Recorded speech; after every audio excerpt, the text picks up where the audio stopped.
सभी साधकों को हमारा प्रणिपात।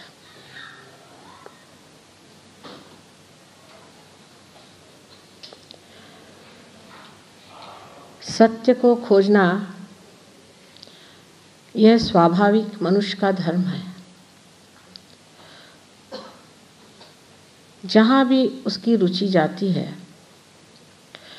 या उसकी चेतना मूर्ति है, वहाँ वह सत्य को ही खोजता है और उसी मार्ग को अवलंबन करता है जिसमें उसे सत्य प्राप्त हो। किंतु जैसे श्री कृष्ण ने कहा है कि मानवी चेतना अधोगति की ओर दौड़ती है, उसके मूल उसके मस्तिष्क में, उसके ब्रेन में होते हैं। और जब मनुष्य अपनी चेतना को स्वयं बढ़ाता है तो वो अधोगामी होता है। किस तरह से हम लोग अधोगामी होते गए हैं, इसका अगर दिग्दर्शन करना है तो आप पाश्चिमात्य देशों में जाकर देखेंगे कि वास्तविकता लोग नर्क में ही पहुंच गए हैं। मुझे पहले कहा गया था कि आप अंग्रेजी में भाषण दें, तो मैंने ये कहा कि अंग्रेजी भाषा में बहुत भ्रांतियां हैं, जिसके कारण कभी कभी बड़ी दिक्कत हो जाती है किसी बात को स्पष्ट रूप से कहना, जो कि साइंस की बात नहीं, लेकिन बहुत बड़ा साइंस है। परमात्मा का साइंस अचूक है, उसके कायदे पूरी तरह से अपने अमल पे जागरूक है। उनका कोई भी आसन ऐसा नहीं है जहाँ बैठने पर आप इस तरह से महसूस करें कि इसमें से आप डोल जाएंगे। लेकिन उस स्थिति में पहुंचने के लिए, जैसे श्री कृष्ण ने कहा है, हमें ऊर्ध्वगामी होना चाहिए। ऊर्ध्वगामी होने के लिए कोई व्यवस्था परमात्मा ने की होगी या नहीं, या सभी व्यवस्था हम ही लोग कर रहे हैं।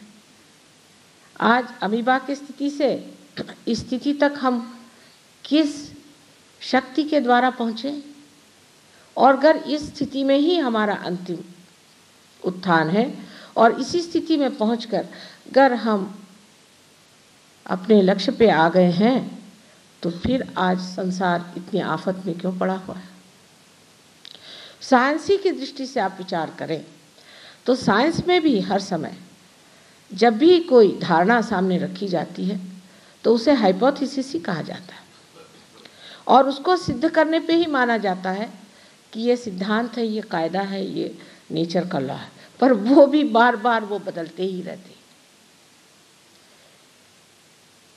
क्योंकि जो केवल सत्य है, जो एब्सोल्यूट है, वो आपकी आत्मा है। जब तक आप आत्मा के अंदर समाविष्ट नहीं होते हैं, जब तक आपका चित्त आत्मा के प्रकाश से आलोकित नहीं होता है, जो कुछ भी आप जानते हैं, समझते हैं, वो सब कुछ अधूरा है और कभी कभी गलत भी है। अब इसको देखिए कि हमारी अधोगति किस तरह से हमारे अंदर अपने आप घटित होती रहती है।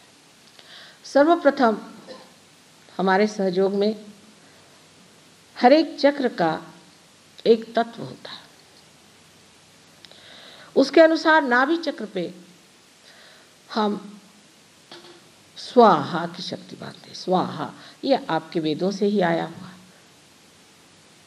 स्वाहा, स्वाहा माने हर एक चीज को खा लेना, हर एक चीज को हजम कर लेना, हर एक चीज पे हावी हो जाना। स्वाहा देखिए, ये शक्ति जब परमात्मा की ओर उठती है तो वह स्वधा हो जाती है। स्वधा माने आत्मा, और उसकी धारणा शक्ति हमारे अंदर आके हम गुरु तत्व को प्राप्त होते हैं। लेकिन जब यह स्वाहा बाह्य की ओर दौड़ने लग जाती है, जैसे कि मनुष्य की चेतना हमेशा बाहर की ओर दौड़ती है, तो इसका उदाहरण आप पाश्चिमात्य देशों में बहुत अच्छे से देख सकते हैं। अपने यहाँ तो अब भी लोग स्वाहा और स्वधा के बीच में थोड़े से चलने की कोशिश करते हैं, लेकिन वहाँ की जब स्वाहा शक्ति बढ़ी तो उन्होंने हमारे देश पे आक्रमण किया, चाइना पे आक्रमण किया, जिस देश पे जाए उसको ही हड़पते चले। ये तो परमात्मा की कृपा थी। मैं कहूँ हनुमान जी ने कुछ काम किया होगा जो कोलंबस अमेरिका पहुंचा, नहीं तो आज यहाँ हम न होते। यहाँ सब अंग्रेज़ बैठे होते या तो अमेरिकन बैठे होते, हम लोग न होते यहाँ। ये स्वाहा की शक्ति वहाँ बड़ी स्पष्ट रूप से दिखाई देती है कि सब चीज़ को किस तरह खा जाए। वही चीज़ उन्होंने हमारे अर्थशास्त्र में ही की है कि जहाँ तहाँ चाहे वहाँ हम पूरी तरह से सब पे हावी हो जाए, सबका हम हड़प लें। ये बाह्य की शक्ति। उसके बाद दूसरा जो चक्र होता है, जिसे कि हम स्वादिष्टान चक्र कहते हैं, जिसने कि ये पूरा अंतरिक्ष बनाया है, उसकी भूर्व की शक्ति वेदों ने वर्णित की हुई है। इस भूर्व की शक्ति में जब मनुष्य उतरता है तो चंद्रमा पे जा, इधर जा, उधर जा, इससे क्या फायदा है? करोड़ों रुपया फेंके दे रहे हैं। इस विश्व में कितनी परेशानियां हैं, कितनी आफतें हैं, उधर नजर नहीं है। करोड़ों रुपया फेंके दे रहे हैं किस चीज के लिए? कि चंद्रमा पे जाए। वहां जाने से क्या होगा? कौन सा लाभ आपको होने वाला है? जनहित क्या होने वाला है? किसका कल्याण होने वाला है? ये विचार नहीं।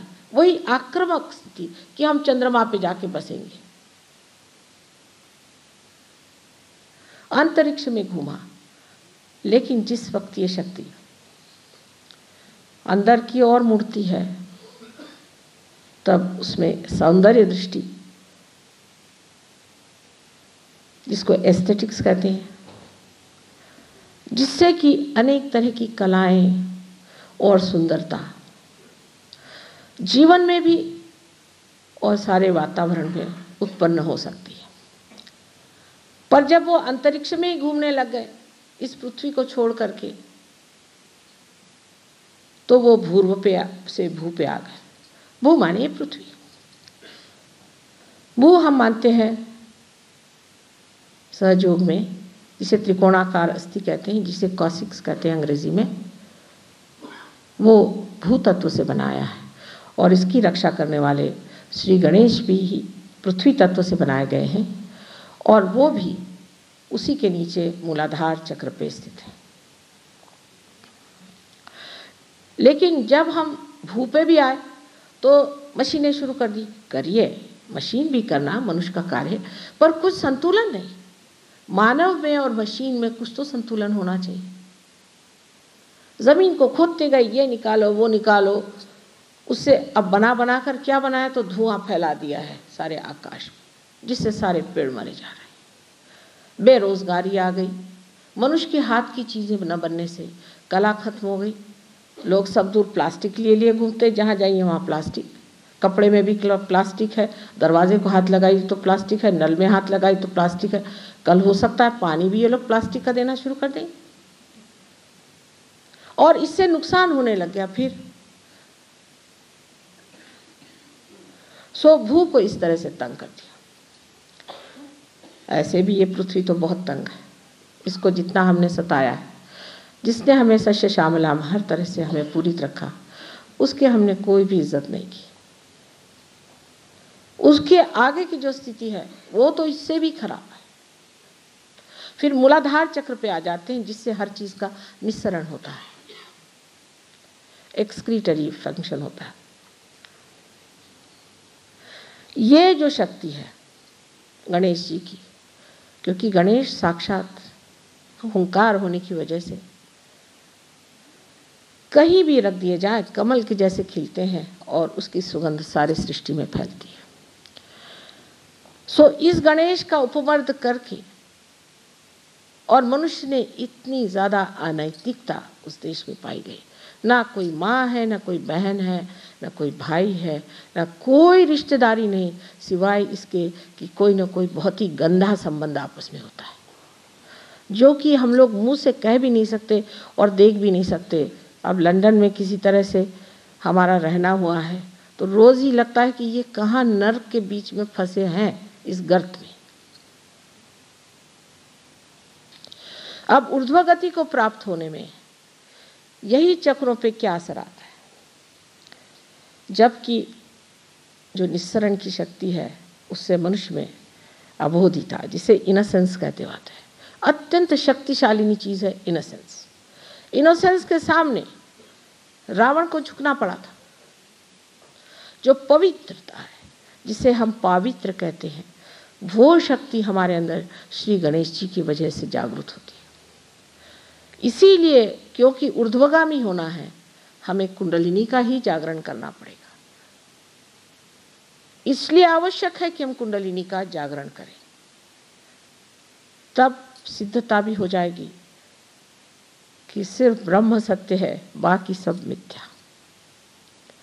लेकिन पहले ब्रह्म तक तो हम पहुंचे। ये सारी सृष्टि में कहते हैं परमात्मा का प्यार फैला हुआ है, जो ब्रह्म स्वरूप है, जो ब्रह्म की शक्ति है, जिसको हम महसूस नहीं करते, देखते नहीं, जिसे पातंजल ने ऋतंभरा प्रज्ञा कहा हुआ है, जिसे क्रिश्चियनिटी में power of the Holi ghost कहा है, जिसे मोहम्मद साहब ने रूह कहा हुआ है। यही ओंकार की ब्रह्म शक्ति जो है, इसको हमने जाना ही नहीं। उससे पहले ही हमारे देश में एक और तरह की उल्टी गाथाएं चली। ये तो हो गई ऊर्ध्वगति और अधोगति की बात, लेकिन और दो दिशाएं हमारे अंदर वर्तमान हैं, जिसको कि हम कहें कि लेफ्ट एंड राइट। इस तरफ भी हमारा, दोनों तरफ भी चलन वलन चलता है। और जब हम लेफ्ट की ओर जाते हैं, मेरा मतलब कम्युनिस्टों से नहीं, लेकिन जब हम लेफ्ट की ओर जाते हैं, माने हम अत्यंत भावना प्रधान हो जाते हैं, उसमें मनुष्य भक्ति में बह जाता है।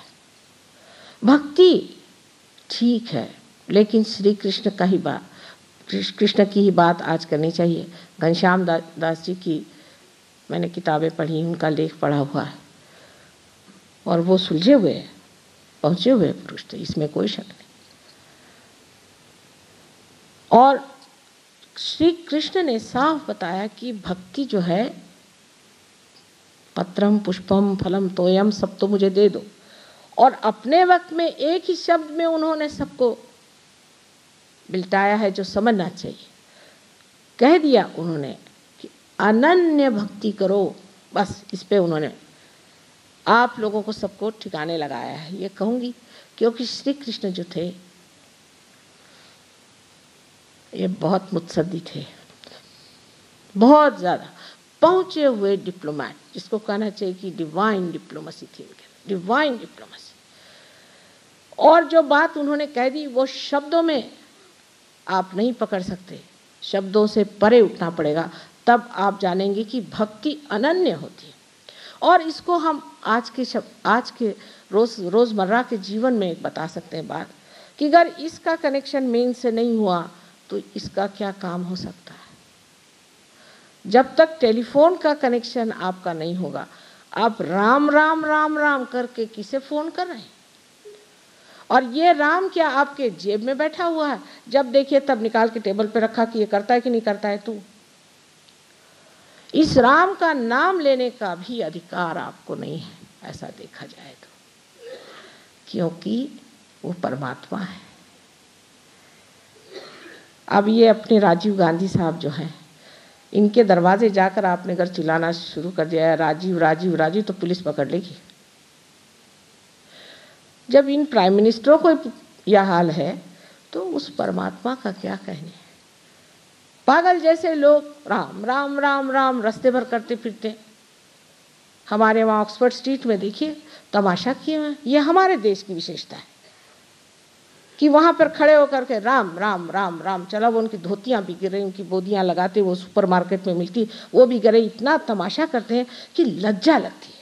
और फिर रास्ते में भीख मांगते फिर, अरे राम के तुम शिष्य हो कि क्या हो, भिखारी हो कि हो क्या? सत्य को जिसको जानना है उसे पहले श्री गणेश की शुद्ध बुद्धि आनी चाहिए। यह सत्य नहीं हो ही नहीं सकता। जो राम का भक्त होगा उसकी अपनी शान होनी चाहिए। वो पड़ा रहेगा एक जगह, उसको क्या मतलब किसी से? उसकी मर्जी है, जहाँ चाहे खा ले, जहाँ चाहे बैठ ले। वो क्या किसी के सामने हाथ आगे करेगा मुझे खाने को दो? या ऐसे पागलों तरह चिल्लाते रहेगा? इस गलतफहमी में हम लोग पता नहीं कैसे बहक गए। श्री राम का नाम नारद ने दिया था। जो राम का नाम देते हैं वो क्या नारद हैं? उनकी पात्रता हो तो एक बार नाम लेना बहुत हो जाता है। राम जागृत होने चाहिए हमारे अंदर। आप सहयोग में जानिएगा कि राम का स्थान हमारे हृदय में कहाँ है। अगर हमने राम को ठीक से नहीं पहचाना और उनको ठीक से याद नहीं किया तो आप जानते हैं क्या हो जाता है। सबसे बड़े तो शारीरिक कष्ट ये होगा कि आपके लंग्स वीक हो जाएंगे और आपको अस्थमा की बीमारी हो सकती है। लोग कहते हैं माँ आप अस्थमा कैसे ठीक कर देते हैं? कैसे ठीक करते हैं? बहुत आसान, हमारा राम से संबंध है ना। उनसे कह देते भाई जागरूक हो जाओ, अस्थमा ठीक। कुछ ज़्यादा उसमें करना नहीं पड़ता है। ये सारी जो देवी देवताओं की शक्ति हमारे अंदर स्थित है उसको पाना चाहिए। ये वेदों से लेकर सारी ही चीज़ों में लिखा हुआ कि विद होना चाहिए। आपकी जो मज्जा संस्था है, जो आपका सेंट्रल नर्वस सिस्टम है, उसमें आपको उसका महसूस होना चाहिए। ज्ञान का मतलब ये नहीं होता है कि बुद्धि के चक्कर चला या यूनिवर्सिटी की परीक्षाएं करें या लेक्चर जाके सुने या किताबें पढ़ें। हमारे यहाँ श्री राम कौन सी यूनिवर्सिटी में गए थे और श्री कृष्ण कौन सी यूनिवर्सिटी में गए थे? इतना ही नहीं, जो हमारे यहाँ बड़े बड़े संत साधु हो गए, जैसे महाराष्ट्र के संत साधुओं को मैं जानती हूँ, कोई भी यूनिवर्सिटी में नहीं गया और किसी ने भी कोई किताब नहीं पढ़ी। तो कौन सी ऐसी किताब पढ़ी थी जिससे वो स्वयं ही जानते हैं कि राम का क्या स्थान है।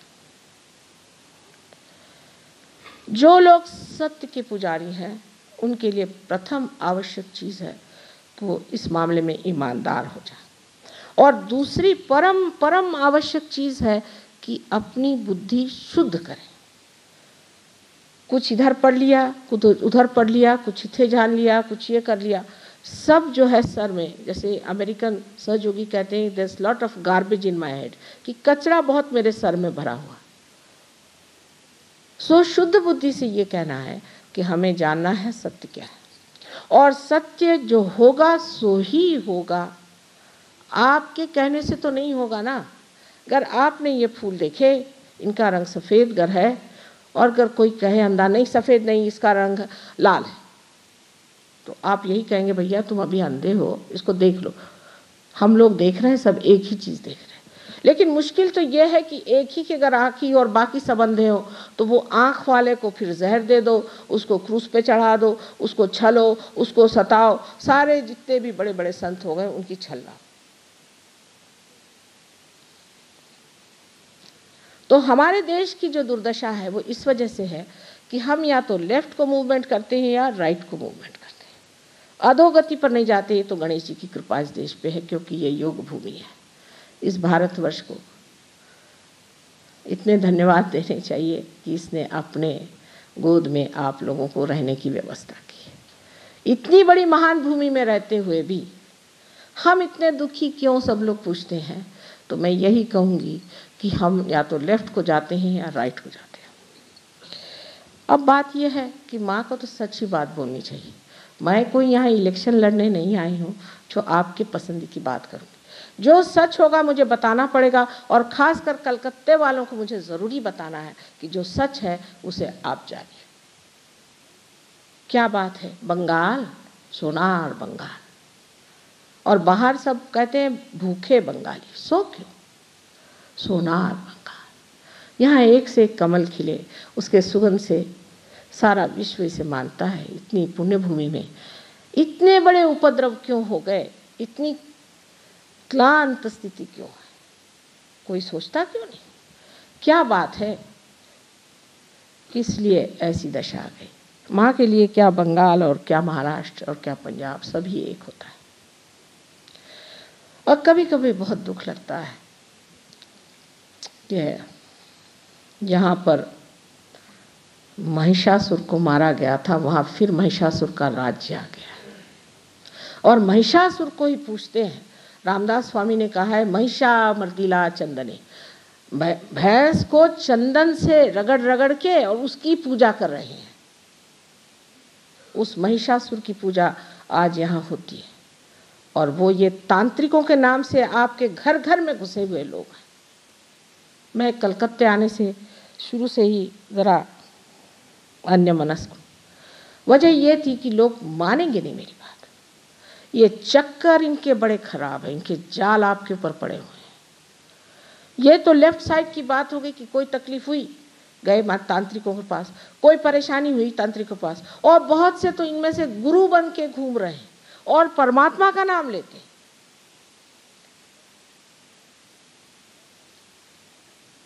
कृष्ण ने कहा हुआ है, जब आसुरी विद्या आएगी तो सारे सृष्टि को छा देगी। ये मैं बंगाल में देखती हूँ कि आसुरी विद्या ने सबको क्लांत कर दिया। और जब ये तांत्रिकों के पैर आपके घरों में आएंगे, आपके अंदर क्रोध और एक तरह सी अत्यंत प्रतिशोध लेने की एक भावना उमड़ पड़ेगी। हर आदमी गुस्से में तेज, किसी को छूने जाइए तो आग बबूला हो जाएगा। ये क्यों होता है? शांति की बात करने से शांति कैसे आएगी? अब मैं कहूँ कि आप ये सब छोड़ दीजिए, आप छोड़ेंगे नहीं, ये मुझे मालूम है, क्योंकि मैं माँ हूँ, मैं सब कुछ जानती हूँ। बच्चों के बारे में अगर माँ न जाने तो उसका प्यार किस काम का? लेकिन मैं कहने से आप छोड़ने नहीं वाले। ये जब छूटेगा जब आपकी अपनी माँ कुंडलिनी जागृत हो जाएगी, फिर मुझे कुछ कहना नहीं पड़ेगा, मुझे कुछ नहीं कहना पड़ेगा। आप अपने आप छोड़ करके दूर हो जाएंगे, क्योंकि जैसे ही आप किसी तांत्रिक के पास में जाएंगे तो आपको उष्ण से बहुत सी ऐसी हवा आएगी, इतना ही नहीं आपके हाथ में ब्लिस्टर्स भी आ जाए, पैर में भी ब्लिस्टर्स, और भागेंगे वहाँ से। मुझे कहने की ज़रूरत नहीं। यही आज का हमारा सहयोग है। पहले तो ठीक था, एक एक चक्र को साफ करो, मेहनत करो, कुंडलिनी को चढ़ाओ। बहुत से लोग कहते हैं कि माँ कुंडलिनी का चढ़ाना बड़ा कठिन है। वो तो है ही, इसमें कोई शक, लेकिन हम भी कुछ हैं तभी तो ना ऐसी चढ़ जाती है। लेकिन इस कलकत्ता शहर में कुंडलिनी चढ़ाने के लिए मुझे पहले देहातों में जाना पड़ेगा, जहाँ ये तांत्रिक नहीं बसते ज़्यादा। वजह यह है कि शहरों में पैसा है, वहीं इनका वास है। पैसे वालों के पास ही चिपकते हैं, सत्ता वालों के पास ही चिपकते हैं। यही आपके कर्दन काल है, और इन तांत्रिकों से जब तक आप छुट्टी नहीं पाइएगा, आपके देश में लक्ष्मी नहीं विराज सकती। इधर से तांत्रिक आए और लक्ष्मी के पैर छूटे। ऐसे इतने भाविक लोग हैं, परमात्मा को मानने वाले, इतने सुंदर, इतने कलाकार, सब कुछ होते हुए भी आज इतने दुखी और दरिद्री हैं। इसका कारण एक ही हो सकता है कि आसुरी विद्या ने जकड़ लिया है इस देश को, पूरी तरह से जकड़ लिया। इस तरह की और आसुरी विद्याएं बहुत सारी चल रही हैं। जब भी मैं किसी भी आपके बंगाल के लोगों से मिलती हूँ, देखती हूँ कितने बड़े साधक हैं, कितना परमात्मा को खोज रहे हैं, अंदर से इतनी धुन लगी हुई कि परमात्मा मिल जाए, लेकिन कुंडलिनी नहीं चढ़ती है, वो अंदर में कुम्हला के बैठी हुई। क्या बात है, कभी कभी तो जैसे कोई दुखी सर्प की तरह इधर उधर छटपटाती। कभी कभी देखती हूँ उस पर इतने जख्म हो गए बेचारी पर, अब पागल खाने जाने की व्यवस्था हो रही इस साधक की। क्या बात है? वजह यह है कि इन दुष्टों ने यहाँ सबको घेर रखा हुआ। आज कलकत्ते में आप लोग इतने बैठे हैं, मैं यहाँ आई थी, आज उसे करीबन 8 साल हो गए। जिस वक्त हॉल में गए तो एक इंसान बैठा हुआ था, इतने लोग नहीं थे, एक ही। और उसी के पड़ोस में एक तांत्रिक साहब हाथ में चाबुक लेकर के पता नहीं क्या क्या चिख रहे थे। तो मोटर का आना भी दुर्भर हो गया, वहां तक पहुंचने में मुझे आधा घंटा लग गया, पड़ोस से ही। तो शुद्ध बुद्धि मनुष्य की होनी चाहिए। नानक साहब ने इस पर खूब लिखा है, कबीर ने इस पर खूब लिखा है, खासकर कलकत्ते वालों के लिए लिखा हुआ है। नानक साहब ने कभी आप अगर खोलकर उनका ग्रंथ साहब पढ़ें, एक तो पूरा चैप्टर की चैप्टर उस पर लिखा हुआ पूरा। आज फिर मैं आपसे बताने आई हूँ कि इनके चक्कर आप पहले छोड़िए। ये तो लेफ्ट साइड की बात हो गई, अब राइट साइड की बात जो है उसमें हमारे जो यहाँ पे शासक हो चुके, 300 वर्ष तक हमें जो गुलामी में रखा है, उन्होंने वाकई में हमारे अंदर जो भी बातें भरी थी वो जब तक हम लोग संग्राम में लड़ते रहे तब तक मामला कुछ नहीं हुआ। कोई हमारे ऊपर उसको डाल न सका।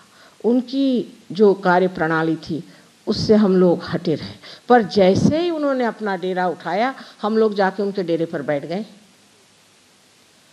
जो राइट साइड का आदमी होता है ये बहुत ज़्यादा अगली बात सोचते रहता है।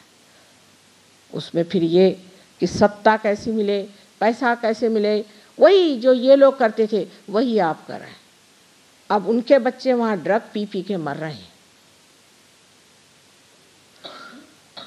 हमारे लिए ये बहुत अजीब सी बात लगती है कि इस लंदन शहर में एक हफ्ते में 2 बच्चे मारे डाल जाते हैं, वो भी माँ बाप स्वयं, अच्छे बच्चे।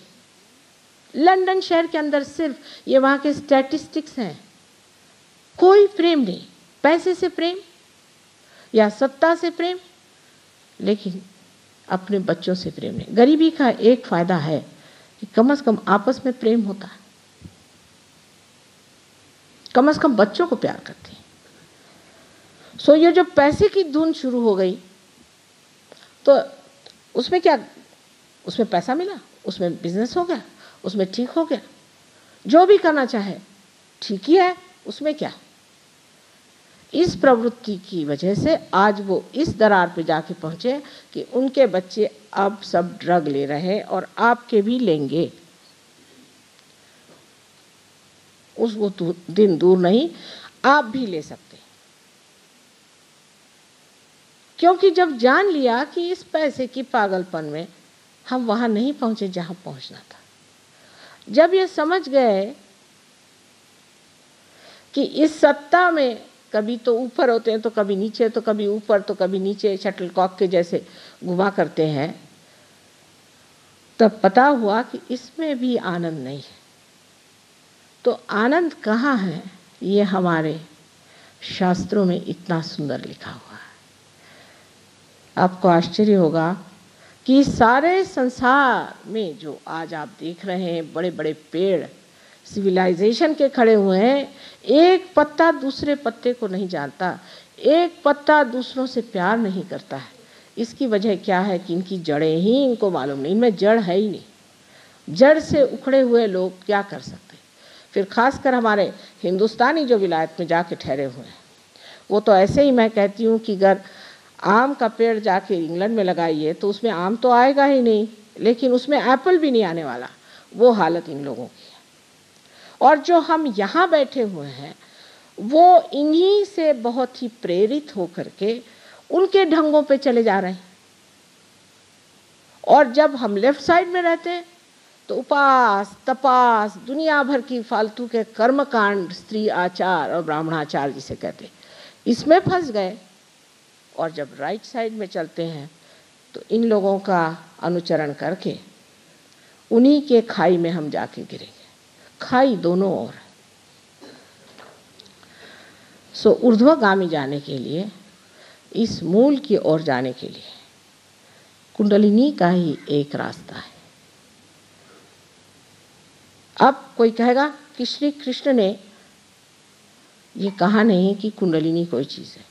6000 वर्ष पूर्व की बात है, उस वक़्त सिर्फ अर्जुन से ही तो ना बात हुई थी, और वो भी युद्ध में उस वक्त कहने की बात न थी कि कुंडलिनी क्या चीज़ है। जो बात कहनी थी सो कह दी कि ऐसे होना चाहिए, स्थित प्रज्ञ होना चाहिए। पहले ही उन्होंने उतरते साथ कह दिया, वो कोई बिजनेस वाले नहीं थे, तो जो सत्य था पहले कह दिया, पहले स्थित प्रज्ञ हो जाओ।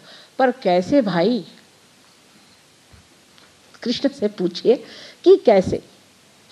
उन्होंने ये नहीं बताया, समय नहीं था, समय आचार होता है, उन्होंने बताया नहीं कैसे। उसके बाद कितने दिनों बाद महाराष्ट्र में ज्ञानेश्वर जी हुए, उन्होंने 6 अध्याय में बिल्कुल पूरी तरह से लिख दिया कि कुंडलिनी से ही यह कार्य होता है। लेकिन वहाँ फिर बताया गया, देखो भाई 6 अध्याय नहीं पढ़ना, इसी तरह से 6 अध्याय मत पढ़ो, क्योंकि लोगों के फिर पेट नहीं भर सकते, क्योंकि कुंडलिनी जागरण में कुछ पैसे ऐसे की ज़रूरत नहीं, उसमें अधिकार की ज़रूरत है। तो ये हुआ कि 6 अध्याय पढ़ने का नहीं, बाकी सब पढ़ो।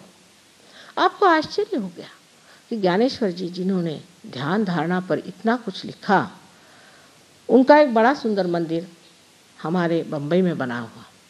वहाँ जब हमारा प्रोग्राम हुआ तो उनका यहाँ ध्यान नहीं करने का, तो मैंने कहा क्या करने का।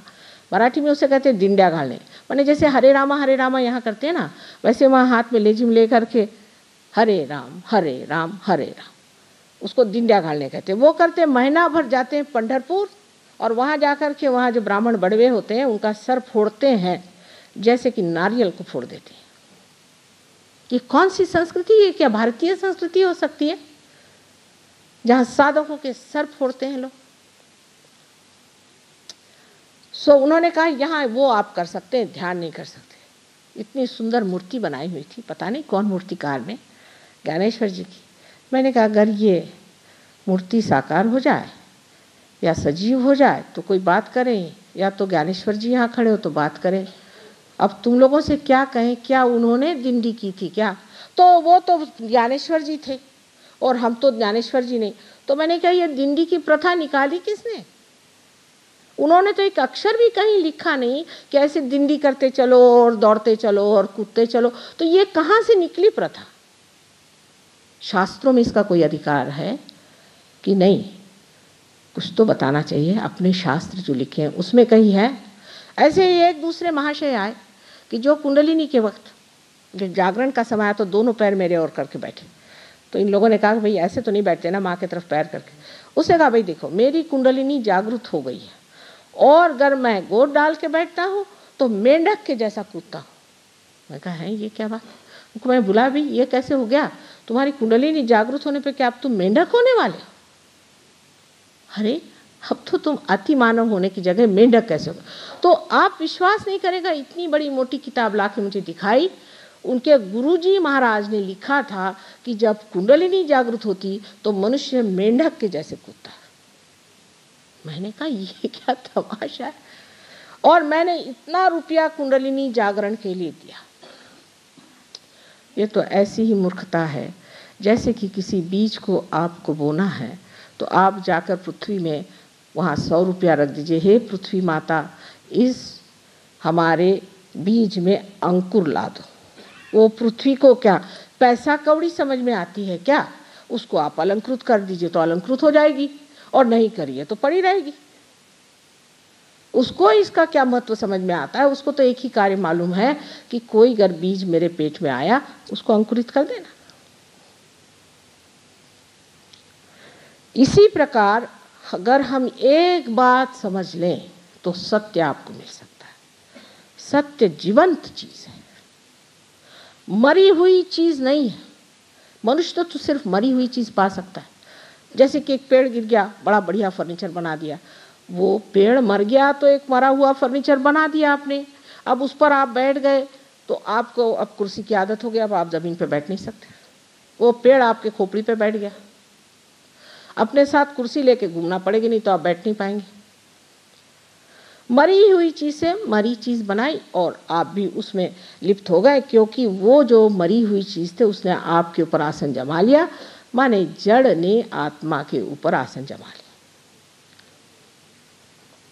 तो सत्य एक जीवंत चीज है, जीवंत ही नहीं, सर्वबुद्धि का स्रोत सत्य है। मैंने आजकल सुना कि नारळीकर ने एक बड़े भारी साइंटिस्ट हैं, उन्होंने पता लगाया है कि जो विश्व में शक्ति भी है लेकिन उसके साथ इंटेलिजेंस भी है। चलिए कहीं तो पहुंच गए साइंटिस्ट, लेकिन ये जीवंत चीज़ है और जो हम जीवंत हैं उसका ये स्रोत है सारी दूर फैली हुई ये शक्ति। इस जीवंत शक्ति के लिए मरी हुई चीज करने से क्या फायदा होगा? परमात्मा एक जीवंत वस्तु है, समझ लीजिए एक जीवंत शक्ति है और वही जीवंत शक्ति चारों तरफ फैली हुई। ये जीवंत प्रेम है। यही चीज शायद हम भूल जाते हैं, इसलिए ऐसी चीजों का आलंबन करते हैं कि जो जीवंत नहीं, जिनको पार होना है और जो परमात्मा को पाना चाहते हैं, उनके लिए एक मेरी हाथ जोड़ के विनती है कि ये जान लें कि ये जीवंत क्रिया है।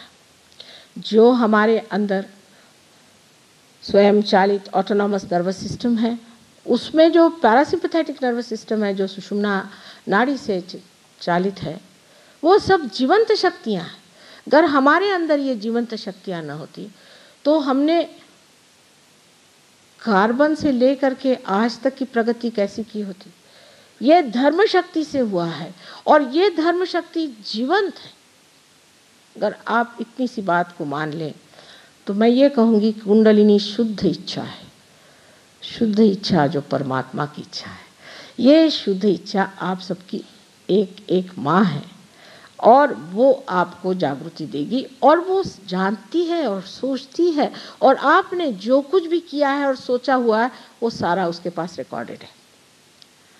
इतनी जानकार तो कोई चीज़ ही नहीं जितनी कुंडलिनी है। वो उस क्षण के इंतज़ार में है कि आपको आत्म साक्षात्कार हो। आज के सहयोग में हमने यही सोचा कि अगर सामूहिक आमास लोगों को जागरूक कर दिया जाए तो क्रांति हो जाएगी आदमी। लेकिन हर आदमी की खोपड़ी एक जैसी नहीं होती, उसके अंदर की व्यवस्था एक जैसी नहीं होती, हर एक के कोई ना कोई चक्र खराब होते। तो बहुत मननपूर्वक ये जाना कि हर मनुष्य के आकार प्रकार किस तरह से एक साथ बिठाए जाएं, जिसे कि परम्यूटेशंस कॉम्बिनेशंस कहते हैं, और वो बिठा करके आज का सहयोग खड़ा इसलिए किया कि अगर आज हमसे कहें कि भाई देखो तुम इसका त्याग करो, ये करो, वो करो, तो यहाँ कोई बैठेगा ही नहीं और कोई त्यागने की बात ही नहीं होती। असल में ये तो बाह्य की बात है, त्यागना तो अंदर से होता है। जिसने त्याग दिया है वो किस चीज़ को त्यागेगा? जब त्यागा ही हुआ है तो अब त्यागेंगे किसको? जब कुछ पकड़ ही नहीं है तो त्यागने का क्या है? लेकिन ये जो बाह्य के मामले चलते हैं कि इसको त्यागो, उसको त्यागो, उससे कुछ लाभ होने वाला नहीं। तो ऐसा क्यों न करें कि सबके अंदर कुंडलिनी जागरूक तो कर दें। थोड़ी धुक-धुकी क्यों न हो, थोड़ा प्रकाश अगर आ जाए चित्त में तो मनुष्य ये सोच लेगा कि हाँ ये कोई तो भी गड़बड़ चीज़ मैंने हाथ में पकड़ी है। अगर सांप हाथ में पकड़ा हो और हम कहें छोड़ो तुम्हारे हाथ में सांप है, अरे क्या कहते हो, हमारे हाथ में तो डोर है। अब भाई सांप है, छोड़ते क्यों नहीं? नहीं ये तो डोरी है। अच्छा थोड़ी सी लाइट आते साथ अरे बाप रे छूट गई। इसी प्रकार हमें आश्चर्य होता है कि सहयोग में प्रदेश में इतने ज़्यादा शराबी लोग, अल्कोहलिक्स, दुनिया भर के गंदे काम करने वाले लोग, जिनको कि आरोपित किया जाता था कि ये छटे हुए बदमाश हैं और बड़े ही वायलेंट लोग हैं, एकदम शांत चित्त हो गए और उसके बाद स्थित हो गए उस जगह जहाँ उनका स्थान है, उस गौरव में, क्योंकि छूट जाती चीज़। आज जबकि एक आदमी को देखा था, आज आप अनेकों को देखा है। जीवंत चीज़ ऐसी धीरे धीरे ही चलती है। आज देर भी हुई और काम देर से भी शुरू होता है, लेकिन एक बात जाननी चाहिए कि हर एक चीज़ को योग साधन बनाने से पहले उसका समय आना पड़ता है। कभी भी देर हो जाए तो जिनमें सबूरी होती बैठे रहते हैं लोग, जिनमें नहीं होती चले जाते। वो चाहे आप टाइम से पहले शुरू करिए या बाद में चलिए, बेकारी लोग होते। आज देर भी हुई तो हम देख रहे थे क्या करें, पहुंच नहीं पा रहे, जो भी असुविधा थी उसे देख रहे थे और ये सोच रहे थे कि जो भी है जैसी परमात्मा की इच्छा, जब पहुंचना होगा तभी पहुंचेंगे, उससे पहले तो पहुंच नहीं पाएंगे। कोई भी व्याकुलता नहीं। और म्यूज़िक भी जो हुआ, आप लोग सब इस इंतज़ार में थे कि माँ कब बात करेगी, और हम तो खूब मज़ा उठा रहे थे, क्योंकि उससे भी तो कुंडलिनी जागृत हो सकती है। अगर हम बोले चाहे न बोले, कुंडलिनी तो जागृत हो सकती ही है। पर आजकल ऐसा है कि अगर बोलिए नहीं तो लोग कहते हैं कि ये कुछ नहीं कर सकती, और अगर बोलिए तो भी झगड़े करते। बहरहाल जो भी हो, माँ तो ऐसी होती है कि वो सब अपने बच्चों की सारी ही बातें खूब प्यार से देखती है। ये सब चलते ही रहता है, ये सब होना ही है। ऐसा न हो तो आप लोग मानव कैसे? लेकिन एक बात माननी पड़ेगी कि जब मानव हुए हैं तो जो चीज़ आपकी अपनी है, अपनी संपदा है, आपका सब कुछ है, उसे क्यों न पालें? क्यों ऐसी चीज़ों के पीछे में, इन धारणाओं के पीछे में, ये मेंटल प्रोजेक्शंस बना बना करके मनुष्य ने जो बना लिया है अपनी तरफ, चारों तरफ एक किले बना के रखे। मैं कहती हूँ कृष्ण ने जो कहा सो हुआ, राम ने जो कहा सो हुआ। चलिए आज आप सामने मेरे हैं, पूछिए मुझसे और लीजिए इसे, पाइए इसे, फिर बात करेंगे कृष्ण और राम। इसीलिए बुद्ध ने हमेशा कहा कि बाबा पहले तुम लोग आत्म साक्षात्कार को प्राप्त हो, भगवान की बात ही नहीं करो, डेटीज की बात नहीं करो, सिर्फ एक ही बात करो कि आत्म साक्षात्कार हो जाए। क्योंकि उससे पहले बोलना तो ऐसा ही हुआ कि आँख के बगैर ही आप इतना सुंदर ही सभागृह उसके बारे में बताएं, जिसको दिखाई ही नहीं देता, उससे झगड़ा करने से फायदा क्या? इसीलिए उनको लोग कहते हैं कि वो अनिश्वरवादी थे। या जैनियों में भी ये विश्वास है कि उनके यहाँ भी अनिश्वरवाद है। सो बात है। आप तो जानते हैं कि महावीर जी और बुद्ध बिल्कुल समकालीन थे, और दोनों ने यही सोचा कि मनुष्य जो खो गया है इन सब बेकार की चीज़ों में, इसमें निकालने का एक ही तरीका है कि सिर्फ आप निराकार की बात करो, और उसमें भी सिर्फ आत्मा ही की बात पे लो। यही बात मोहम्मद साहब की हुई है कि उन्होंने सिर्फ निराकार की बात करी, पर बात ही रहेगी हर जगह। यह तो दिखाई देता है, इसका प्रत्यक्ष होना चाहिए और साक्षात होना चाहिए। और अगर आपके अंदर वो साक्षात हो जाए तो आपके हो भाग्य, और हमारे तो हैं ही। आप सबको परमात्मा सुबुद्धि दे। कल और परसों ज़्यादा विस्तार पूर्वक सारी बातें बताऊंगी। आज जो भी संगीत हुआ है उससे सब लोगों में शांति प्रदान हो, और आप लोग अपने उत्तम मार्ग में परमात्मा को पाएं। यही माँ की एक सदिच्छा है, और कोई चीज़ मुझे नहीं चाहिए। जो कुछ भी मेरी शक्तियाँ हैं, जिसे शायद आप सोचते हैं वो सब आप पा लीजिए तो मैं धन्य हो जाऊँ।